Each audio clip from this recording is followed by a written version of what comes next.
Rahasia trik-trik supaya tidak diselingkuhi. Apa aja Pak Ustadz? Yang pertama adalah cerdas religi. Cerdas religi. Bu, mohon maaf, perselingkuhan itu kadang muncul karena memang ketidakpahaman terhadap hukum agama. Maka cerdas religi. Pak Ustadz, poinnya bisa dijelasin nggak? Yang pertama, sering-sering ngajak suami kajian. Jadi kalau kajian itu jangan sendirian ibu, ajakin suami. Ya, ayah, ayo malam ini kita jalan-jalan, healing. Alah, kamu paling ngajak ke mall. Enggak ayah, malam ini beda. Kemana sih? Udah ayah diam aja, tutup matanya. Terus suruh dia nyetir. Ya. Enggak, ibu dudukin, ibu ajak, ibu buka.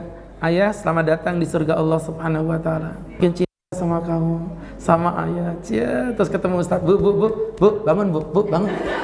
Iya Pak Ustadz, ternyata ketiduran di pengajian. Jadi teman-teman yang dimuliakan Allah, satu ya, yakin suaminya ke kajian. Yang kedua, sering dengarkan kebaikan walaupun ia tidak sadar. Ibu, gimana caranya ya? Sekarang kan banyak tuh di YouTube video-video kebaikan. Ibu download, ibu setel, dia duduk di situ, ibu kerasin aja suaranya di sini. Ya, ibu kencengin aja. Cari ustadz yang kepada Allah. Laki-laki yang berselingkuh hidupnya akan diazab oleh Allah, dihinakan, perutnya akan ditusuk-tusuk di dalam api neraka. Lagi main game paling gini bu, ibu boleh dengan cara bertanya. Ada video-video viral tuh biasanya kadang-kadang gitu ya, video-video viral tentang misalnya suami yang istrinya, dan mohon maaf kayak tadi terlalu banyak menafkahi keluarganya tapi istri anaknya nggak dinafkahi. Itu kan ada videonya bu, ibu lihat gini, ayah ada video kayak gini, nah ini menurut ayah gimana ya tanggapannya ya, ibu pengen tahu juga sih hukumnya yang benar gimana sih gitu. Jadi dia tuh sambil muhasabah juga waktu jawab itu. Jadi ibu jangan menjas ya, ini kayak kamu nih bu, sambil bibirnya begini, makanya ya Allah, cuma tak cubit aja bibirnya kok ya. Jadi ibu-ibu yang berbahagia, dua. Yang ketiga, ibu-ibu memberi motivasi agama ya tentang dosa dengan bahasa yang santai tapi mengena. Ibu yang ngomong langsung tapi dengan bahasa yang santai. Ya, lagi emosinya lagi enak. Ya bu, ibu kalau nasihatin suami itu 3 poin bu ya. 1, di atas kursi meja makan. 2, di atas sajadah. 3, di atas, saya bilang di atas suami sembarangan aja. Astagfirullahaladzim. Di atas ranjang. Di 3 poin ini suami lebih tenang bu. Iya, sambil di ranjang nih ngobrol, ayah, masya Allah tadi Umi tadi belajar sama Ustadz Agus, ternyata dosa zina itu luar biasa ya. Baru ngerti, nggak cuman dosa aja ya. Katanya Ustadz itu bahkan nanti berpengaruh pada rezeki. Lihat teman saya, dia tuh selingkuh, suaminya, ih kasihan ya, bangkrut usahanya ayah. Ngomong gitu, paling dia gini, oh gitu ya, iya. Udah itu nanti nama-nama yang aneh-aneh di HP tiba-tiba hilang. Tukang galon, ya kan, tukang tagih remote TV, itu bakal hilang itu insya Allah. Ibu kalau ada tukang-tukang yang agak sering nelpon suami ibu patut dicurigai ya. Hati-hati yang banyak tukang-tukang itu bu. Jadi teman-teman yang berbahagia yang dimuliakan Allah. Dah, 1, itu namanya cerdas religi. Yang kedua, cerdas romantis dan tidak puasan dalam urusan ranjang. Maka Ustadz minta ibu 3 poin ya. 1, selalu tampil cantik walaupun itu susah ya. Selalu tampil cantik depan suami ya, walaupun itu agak impossible. Jadi teman-teman, ibu kenapa sih bu? Astagfirullah. Maksudnya ibu-ibu tuh tampil cantik dandan depan suami. Ibu mohon maaf bu, tampil cantik di depan suami itu pahala. Serius. Ibu mah depan ustadz kayak begini pada dandan kayak gini nih. Mohon maaf kenapa? Karena ini pengajian. Coba kalau udah di rumah jam begini bu, hujan-hujan gini bu ngapain? Pakai baju daster, butut, keteknya pada robek. Saking hancur gak bisa dibedain mana bulu mana benang. Terus suami pulang ibu nyambut, mas tadi Ustadz Agus tuh ceramahnya bagus banget loh. Tadi tuh dijaga itu bu, tampil cantik di depan suami itu adalah ibadah. Ya, yang kedua, mohon maaf sekali lagi ini agak dalam. Pelajari tentang seni bercinta. Mohon maaf ibu-ibu, jangankan dalam dunia umum, di fikih ada namanya fikih seksualitas ada. Ternyata ada fikih seksualitas tuh ada ibu, mohon maaf ya Allah. Dan itu dipertanggungjawabkan dengan dalil ya. Boleh nggak sih menggauli istri dalam keadaan menyusui? Ternyata ada hadisnya itu tentang namanya jima'ul ghilah, menggauli ghilah. Ghilah itu apa? Wanita yang sedang menyusui. Gimana caranya berhubungan pada saat wanita itu sedang datang bulan? Mohon maaf ibu-ibu, kalau normalnya ibu haid 7 hari, berarti 1/4 hidup ibu laki-laki nggak bisa berhubungan dengan istrinya. Itu larinya kemana? Ibu harus pikirin. Ya, apalagi ada laki-laki nggak menggauli istrinya sampai 1 bulan, tenang-tenang aja. Bahaya. Ilmu yang begini bukan ilmu yang aib ya, perlu dipelajari. Di dalam Islam itu juga ada tuh tentang fikih-fikih yang seperti ini. Dengerin Bu, turun ayat seks di Quran dengan bahasa yang indahnya luar biasa. Nisa'ukum harthun lakum, wanitamu adalah ladang bagimu. Fa'tu harathakum anna syi'tum, datangilah ladangmu bagaimanapun cara yang kamu suka. Bu, mohon maaf, ini ayat seks loh ini, tapi dibaca anak kecil pun gak ada masalah. Allah bilang, istrimu itu ladang bagimu. Yang namanya ladang, mau ngelempar bibit ke depan, ke belakang, bawa ketek, bawa paha, terserah. Yang penting di ladang, bukan di parit. Paham di parit? Jadi ibu-ibu yang berbahagia, lihat indahnya bahasa Quran Bu. Artinya berhubungan dengan cara apapun terserah kamu. Yang penting hubungannya di kemaluan, bukan di bagian dubur. Ini ilmu ibu, dan secara sains terbuktikan hubungan melalui dubur sangat-sangat not recommended, bisa menyebabkan penyakit bla bla bla bla dan lain sebagainya, wal iyadzubillah. Ya, dan itu ajaran agama kita di zaman belum ada medis ya. Dan yang ketiga, ready. Ya, selalu agresif dan opening. Aha. Bu, kalau ada suami pulang, ibu gini Bu, Bang. Begitu. Jadi ibu,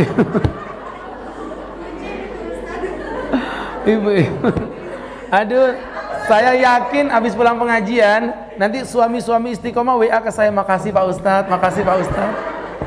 Istriku lebih agresif gitu ya.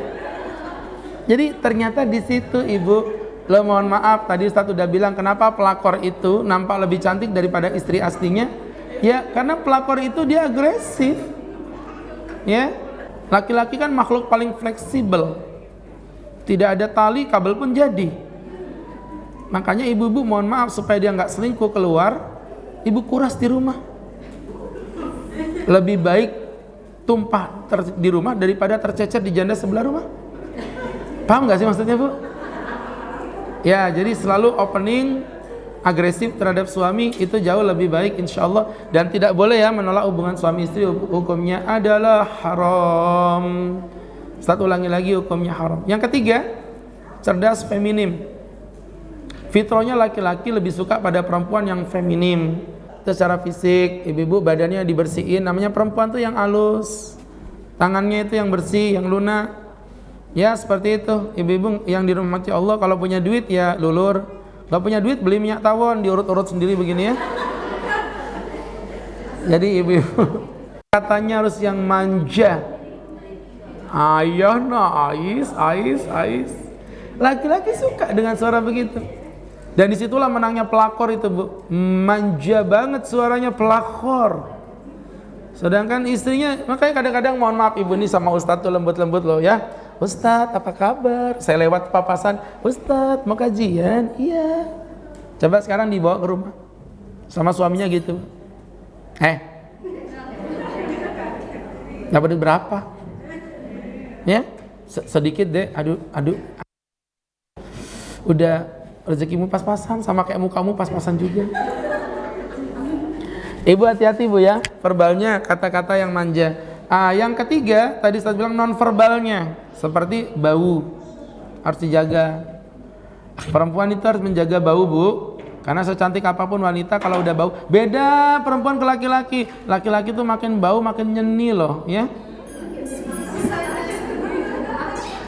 Ibu nggak usah bohong, ibu suka dengan laki-laki yang kepalanya bau apa namanya deodoran, Spalding gitu, terus tangannya begini, apa kabar dek, baik-baik aja ya, gitu kan, ngonde ya kan.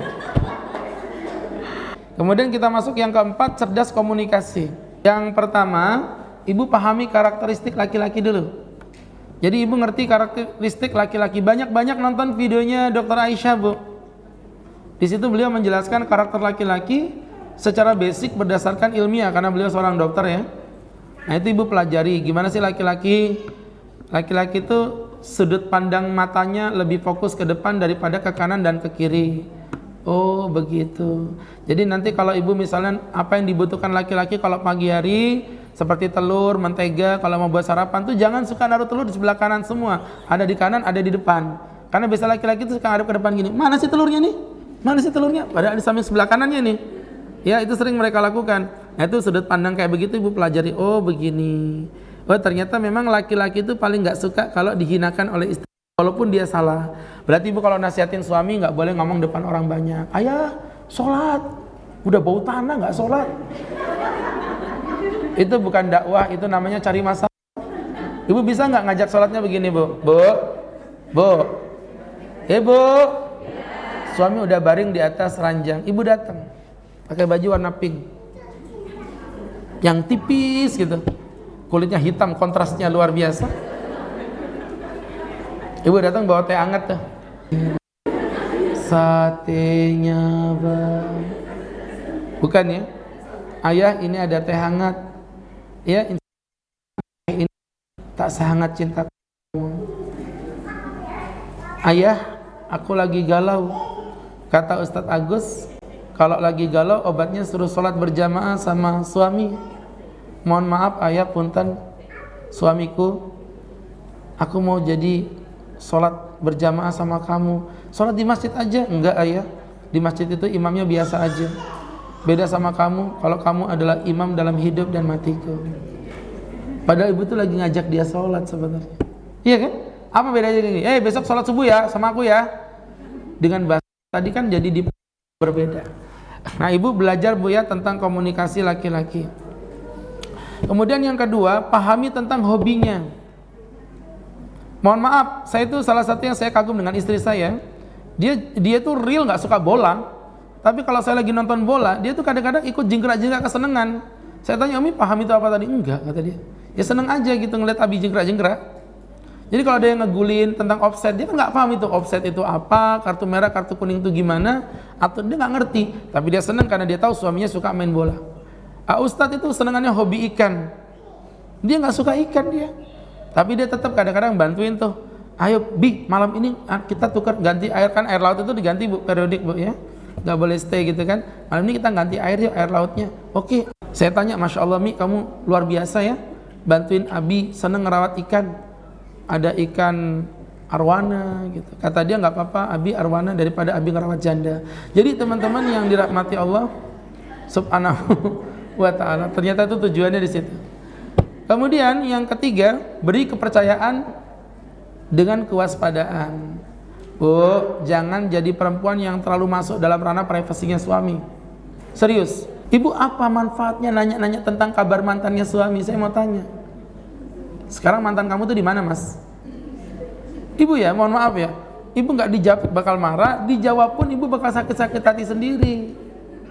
Ya.